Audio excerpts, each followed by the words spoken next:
अगर दोस्तों आप लोग भी केवल अपने आधार कार्ड का यूज करके केवल अपने आधार कार्ड से इस तरीके से फ़ोनपे का एक नया अकाउंट बना के चलाना चाहते हैं तो आप लोग बहुत सही वीडियो पे आए हैं।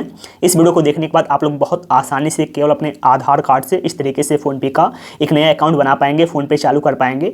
तो चलिए वीडियो को स्टार्ट करते हैं और गैस आपको लाइव दिखाते हैं कि आप लोग अपने आधार कार्ड से फ़ोनपे कैसे बनाओगे। तो सबसे पहले आप लोग एक बात समझिएगा, ये जो वीडियो आप लोग देख रहे हो इस शॉर्ट वीडियो है, तो जो फ़ोनपे अकाउंट बनाने का प्रोसेस है वो लंबा है। तो आप लोग एक काम कीजिएगा, आप लोग यहाँ पे लाइव देखिएगा, मैं आपको लाइव दिखाता हूँ आपको फ़ोनपे कैसे बनाना है। आप लोग यहाँ पे देखिए, अभी आप लोग यूट्यूब पे इस तरीके से मेरा शॉर्ट वीडियो देख रहे हो तो आपको वीडियो को एक लाइक कर देना है और यहाँ पे चैनल को सब्सक्राइब कर देना है। और गाइस इस तरीके से अभी आप लोग जो मेरा वीडियो देख रहे हो मैं उसी वीडियो का बात कर रहा हूँ। यहाँ पे नीचे लिखा हुआ है आधार कार्ड से फ़ोनपे अकाउंट कैसे बनाएं, तो जो नीचे लिखा हुआ है आधार कार्ड से फ़ोनपे अकाउंट कैसे बनाएं आपको इस पर क्लिक करना है और इस तरीके से आप लोग लॉन्ग वीडियो पा जाओगे। और इस वीडियो को देखने के बाद आप लोग बहुत आसानी से अपने आधार कार्ड से अपना फ़ोनपे अकाउंट बना पाओगे।